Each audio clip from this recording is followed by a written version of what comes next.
All right, Chuck, thank you very much. We continue our series in Looking for Love this morning, talking about the importance of fighting fair, right? Joining us this morning, this is perfect, right? Husband-wife combo. We've got Natasha Pemberton Todd, who is a professional counselor, along with her husband, Dr. Carlos Todd, relationship expert. Both you guys.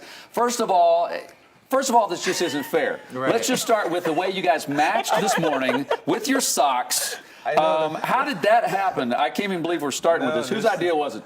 No, these are our company colors. Oh, is this really? Yes. You guys are dressed like the company? Oh, my God.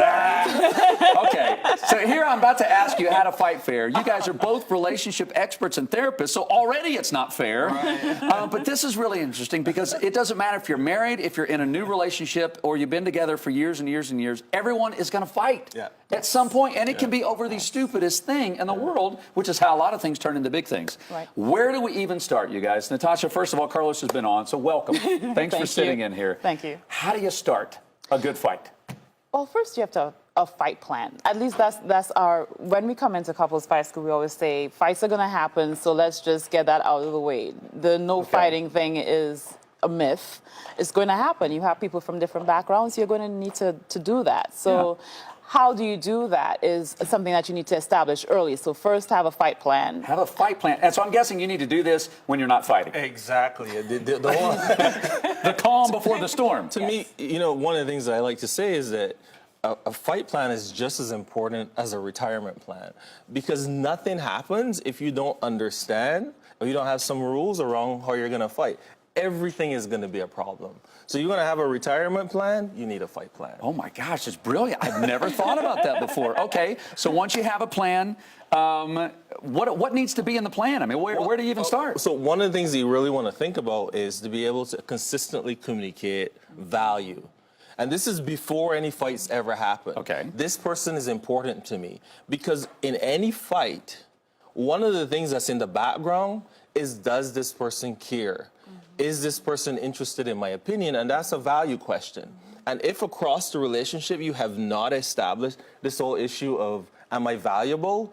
The individual, even though you may be right in a conflict, they're going to dig in because value is more important than you being right. And in a fight, we value our own opinion more than the person. It is self-value. It's not necessarily value of the opinion, but it's, do you value me? Right.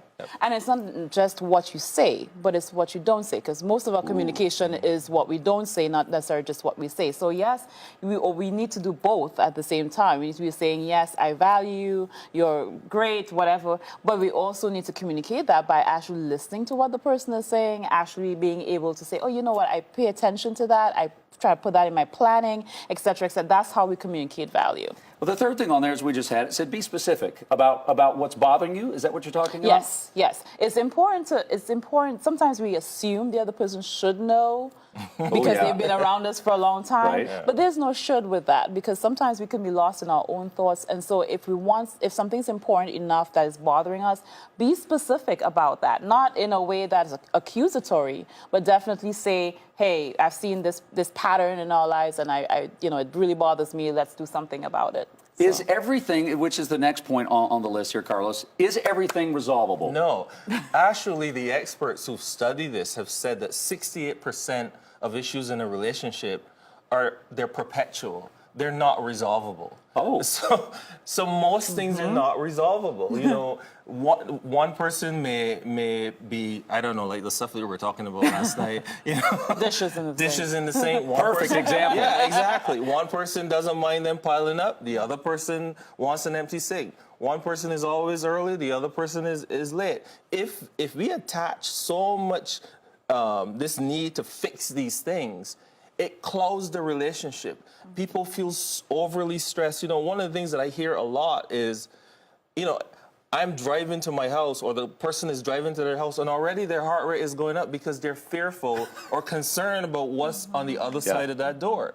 And these issues come up when the relationship is stressed, when we believe as though we have to fix every single thing. All right, and so if everything's not going to be resolvable, the last point on there is listen and avoid contempt. You do have to be listening, not just hearing what the other person is saying, but it's so easy to build up contempt and resentment if it's not resolved. At some point, you got to let things go. Right, and you have to weigh what is non-negotiable from what are things that you can adjust to. Yeah. And sometimes we're trying to fix everything, and the reality is that, as he said, many things are not resolvable. So how do you make peace with that and move on? Because the overall picture, the non-negotiables are the things that really make a difference in your relationship, and you guys have to decide what that is. Who wins more of the arguments in the household between you two? I mean, you're both expert in this field. We don't It's try not to that win. easy. Right. Do we try to win? I don't. No. There was a point when we started out, and we would, you know, I'm more verbal, so obviously I'm probably a little more adept at that. Yeah. But really, at this point, 16 years later, it's not about winning. It's getting to the goal that we've already set in terms of our relation, not just in terms of life events, but in terms of relationship. And so we have to have a vision for where the relationship is. I love that. Guys, thank you so much. Just scratching the surface. Yeah, they actually have a fight school that you can go with your partner to this, which I think is brilliant. If you can graduate that, you can graduate with anything. Guys, thank you so much. You're Carlos welcome. and Natasha, what a brilliant way. Let's all fight fairly, guys. We'll make it to the other side. We'll be right back.